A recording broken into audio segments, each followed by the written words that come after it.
और मेरे अभी 1000 सब्सक्राइबर्स कंप्लीट हो गए। तो चैनल में कुछ मेड अप नहीं किया है कुछ एस्थेटिक बनाने के लिए।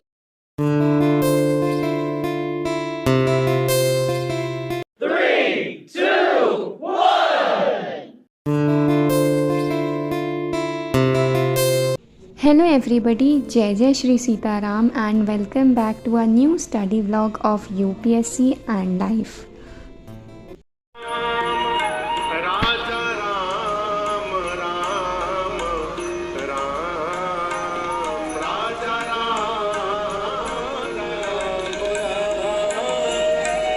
राजा राम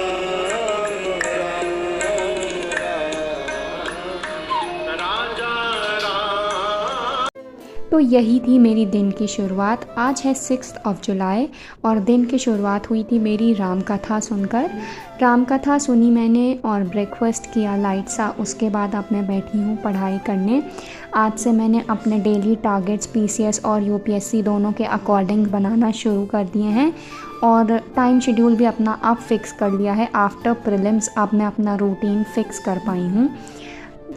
आप जैसा कि जानते हैं कि रिज़ल्ट के बाद थोड़े दिन तो अप डाउन चलता ही है और बाकी मैं यूपी पीसीएस की पहले प्लानिंग करना चाहती थी तो वो प्लानिंग भी अप डाउन हो चुकी है।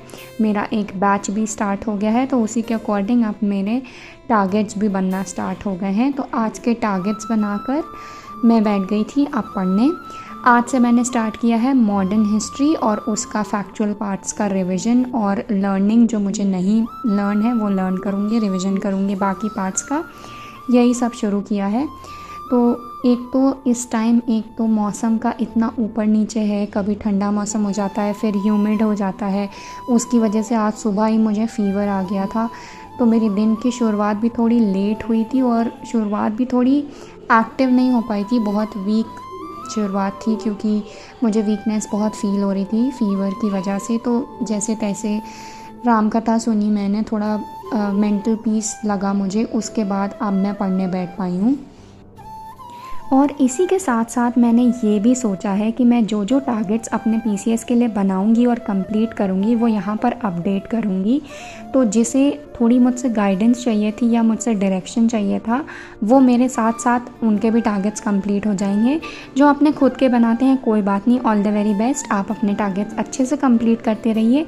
जिन्हें मेरे वाले टारगेट्स करने हैं वो एक दिन बाद वो कर पाएंगे क्योंकि मैं एक दिन बाद व्लॉग अपडेट करती हूँ। तो आज का तो मैं टारगेट्स अपना सारा इसमें शेयर करूँगी कि मैंने क्या बनाया, क्या क्या किया। और अगर आप चाहते हैं कि मैं इसे कंटिन्यू करूँ, डेली टारगेट्स अपडेट करूँ, तो आप मुझे कमेंट्स में बताइएगा। Hello everybody. तो एक्चुअली लास्ट क्लिप में जो मैंने पढ़ाई करी उसके बाद मैं सो गई थी क्योंकि मुझे वापस से थोड़ा फीवरिश फील हो रहा था। तो मेडिसिन लिया और मैं थोड़ी देर रेस्ट करने चली गई थी और अभी जस्ट मैं उठी तो मैंने चेक किया और मेरे अभी 1000 सब्सक्राइबर्स कंप्लीट हो गए। तो मैंने सोचा मैं एक थैंक यू नोट आप सबके लिए रिकॉर्ड कर लेती हूँ। तो सबसे पहला थैंक यू तो ऑब्वियसली आप जानते हैं कि मेरा सीताराम जी को जाएगा और दूसरा थैंक यू आप सब के लिए कि ऑब्वियसली आप सबके सपोर्ट की वजह से ये होना नहीं था।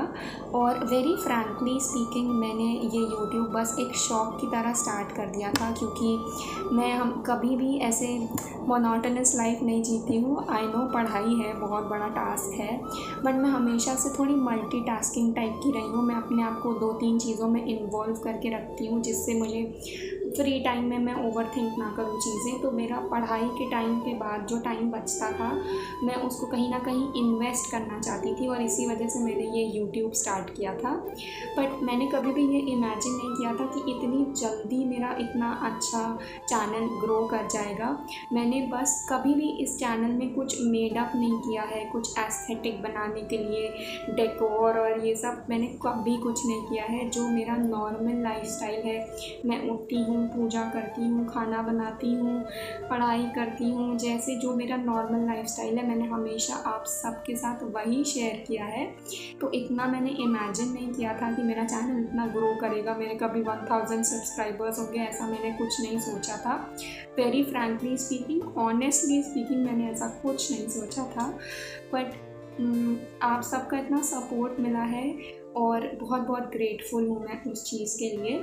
और इसके रिटर्न में मैं हमेशा आप सब से यही प्रॉमिस करूँगी कि आप सबका कोई भी कमेंट होगा, कोई भी डाउट होगा, आप सबको किसी भी चीज़ की हेल्प की नीड होगी तो मैं हमेशा आप सबके लिए रहूँगी। आप सब जो भी कमेंट्स करते हो रिसोर्सेज को लेकर के या स्ट्रैटेजी को लेकर के, मैंने हमेशा से ये ट्राई किया है अपने तरफ से कि मैं आप सबकी हेल्प कर सकूं, और आगे भी मेरा चैनल कितना भी ग्रो कर जाए अपनी तरफ से मैं हमेशा ये ट्राई करूंगी कि किसी का कोई भी जेन्युइन डाउट हो और उसको हेल्प की नीड हो तो मैं अपनी तरफ से हेल्प कर पाऊँ।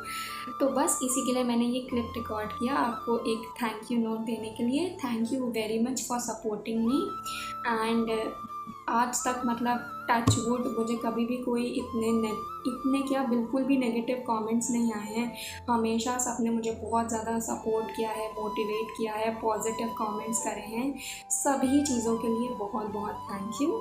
और अब व्लॉग में आगे बढ़ते हैं। मैं आपके साथ टारगेट्स शेयर करने वाली थी, तो मैं दिखाती हूँ आज के क्या टारगेट्स थे, कैसे मैंने कंप्लीट किया है, क्या नोट्स बनाए हैं। और अगर आप भी उन टारगेट्स को फॉलो करना चाहते हैं तो कल के लिए आप यही सेम टारगेट्स बनाइए और क्या क्या चीज़ें पढ़िए वो आपके साथ में अब आगे के व्लॉग में शेयर करती हूँ। और फिर इसके बाद मैं आंसर राइटिंग पे मूव ऑन करूँगी, तो वो क्लिप शायद मैं शूट ना करूँ क्योंकि फिर व्लॉग बहुत लंबा हो जाएगा। तो आज के व्लॉग के लिए शायद इतना ही होगा। आगे टारगेट्स देख के फिर आप जाइएगा। Thank you. तो आज के जो मेरे टारगेट्स थे वो थे ये सारे मॉडर्न हिस्ट्री के टारगेट्स थे जो मैंने ना कि सिर्फ कॉन्सेप्चुअली फैक्चुअली भी कवर करे हैं। जैसे कि एडवेंट ऑफ यूरोपियंस जो टॉपिक है, इसमें मैंने सारे फैक्ट्स लर्न करे हैं कि सीक्वेंस क्या था यूरोपियंस के आने का ईयर वाइज, फिर उनकी कौन कौन सी फैक्ट्रीज़ कहाँ कहाँ फैक्ट्रीज़ थीं, फिर जैसे बंगाल के जितने भी नवाब्स थे उनका सारा सीक्वेंस से नाम याद करे हैं, फिर पंजाब और मैसूर के जो लीडर्स थे और उनकी जो वॉर्स हुई थी जैसे Anglo Mysore wars, Anglo Sikh wars, इन सब की डेट और ट्रीटी और कॉजेज़ सारे इन वॉर्स के याद करे हैं। कर्नाटक वॉर्स की भी कौन कौन सी ट्रीटी हुई थी हर वॉर के बाद, और ईयर वाइज वॉर्स याद करी हैं कि फ़र्स्ट कर्नाटक वॉर कब हुई थी, फिर सेकंड कब हुई थी, फिर थर्ड कब हुई थी। क्योंकि पीसीएस का आप लोग जानते हैं, पीसीएस में इसी तरह के क्वेश्चंस आते हैं। जिन्होंने अभी तक पीसीएस का पेपर नहीं देखा है वो जाके आप पीवाईक्यूज़ देखिए, आपको समझ आएगा कि आपको कैसे पढ़ना है। अब जैसे ये गवर्नर जनरल और वाइसरॉयज़ था, तो इसमें मैंने सब कुछ लर्न करा है कि कौन पहला वाइसरॉय बना था, फिर कौन पहला गवर्नर जनरल बना था, किसकी फॉरवर्ड पॉलिसी थी, किसने सती बैन करवाया था, किसने वर्नाक्युलर प्रेस एक्ट लाया था। तो इस तरह के फैक्ट्स मैंने इसमें लर्न करे हैं। फिर जैसे सब्सिडरी अलायंस में जो जो स्टेट्स आए थे, मराठा, जयपुर और अवध, और डॉक्ट्रिन ऑफ लैब्स में जो जो स्टेट्स आए हैं वो सब के सीक्वेंस में आए थे, कौन सा स्टेट पहले फिर कौन सा स्टेट बाद में, ईयर वाइज ये भी लर्न करे हैं। तो पीसीएस में इस तरह के क्वेश्चंस आते हैं। तो आप जब ये पढ़ते हो मॉडर्न हिस्ट्री के टॉपिक्स, तो आपको कुछ इस तरह फैक्चुअली पढ़ना पड़ता है उन टॉपिक्स को। तो आज ये पहला दिन है कि मैं अपने टारगेट्स आपके साथ शेयर कर रही हूँ, तो इस वजह से मैं आपको बता रही हूँ कि आपको किस तरीके से पढ़ना है अगर आप मॉडर्न हिस्ट्री पढ़ रहे हो पीसीएस के लिए। तो ये थे मेरे आज के टारगेट्स जो कि मैंने कंप्लीट करे हैं। अगर आप भी कल से मॉडर्न हिस्ट्री स्टार्ट करना चाहते हो तो पहले दिन के आप इतने टारगेट्स बना के उनको इस तरीके से फैक्चुअली कंप्लीट कर सकते हैं। और बाकी अगर आपको कोई डाउट हो तो आप मुझसे कमेंट्स में पूछ भी सकते हैं। अगर आप कोई और सब्जेक्ट पढ़ रहे हैं तो ऑल द वेरी बेस्ट। बस मैं यही सजेस्ट करूँगी कि आप थोड़े फैक्चुअल पार्ट्स पे फोकस करिएगा, क्योंकि पीसीएस में फैक्चुअल क्वेश्चंस कंपैरेटिवली ज़्यादा आते हैं। जिन्होंने यूपीएससी के लिए अभी तक प्रिपेयर करा है, पीसीएस नहीं दिया है, उनके लिए ये मेरा सजेशन है। जो ऑलरेडी पीसीएस पहले दे चुके होंगे उन्हें सब कुछ पता ही होगा। तो बस दिन की पढ़ाई कंप्लीट करके शाम में मैं अपने भाई के साथ गई थी अपने 1K सब्सक्राइबर कंप्लीट होने की थोड़ी सी ट्रीट के लिए, और उसने भी मेरा बहुत सपोर्ट किया है मेरे यूट्यूब में। हमेशा वीडियोस रिकॉर्ड करके देता है वो मुझे, और बहुत मुश्किल से आज वो मेरी वीडियो में आने के लिए माना है। So this is it for today. Thank you for watching. जय Shri Sitaram and please do subscribe.